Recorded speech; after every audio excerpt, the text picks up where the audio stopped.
the paddock this Friday before our next set of Sunday French races with, of course, one of our leading drivers, Mr. Brian Sears. We didn't have a chance to talk to you before, so first of all, Happy New Year, and did you enjoy some time off? Yeah, thank you. I had a great New Year, and yeah, definitely enjoyed the time off. You had some, of course. Your four-legged companions have had some, and let me ask you the same question I asked Jason a bit earlier. When you sit behind one that's had the break that we've had, either a month or 5 weeks, does it affect the way you may or may not be maybe more aggressive, maybe less aggressive?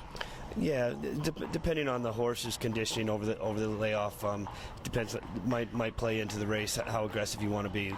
A lot of times the horses don't see much work during the layoff, and sometimes the trainer will let you know that they've been worked, and trained up, and should be really fit and ready to go. Well, the weather certainly here would have been fortunate, so that you wouldn't think that those who were scheduled to train would not have missed too much training time. No, we've been blessed with a nice winter for sure. Now let's take a peek at some of the early races. Let me steal that cheat sheet from you, if I may.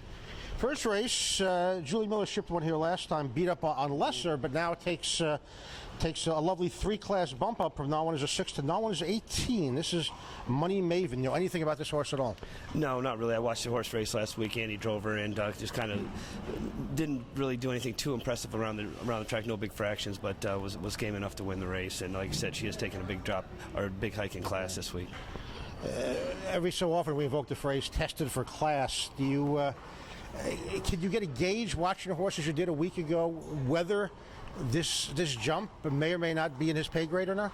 I didn't really see much last week that really stood out to me. I just kind of I did watch the race. I don't think I was involved in the race, and I got to watch it and cut the mile, and pretty moderate fractions, and was able to hang on. Okay, this one you know nothing about. The one in the second race for the back of the bus, post 10, you know a whole lot about.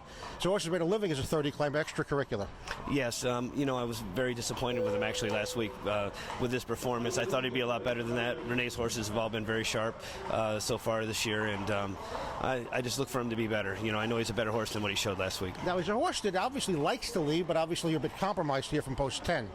Yeah, he can do it either way, as long as we don't get too much traffic in front of us. But I look for him to be better. Okay, let's move down about the 6th race in the card, I believe. It was one you drove last week.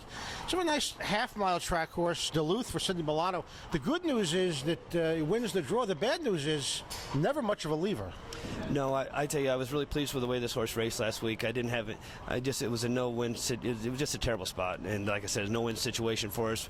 But the horse, took an overland trip and still finished with some trots. So I was pleased with that, and looks like we got a good place to start from this week. So I look for him to be okay, and I think he has taken a slight drop down. Yeah.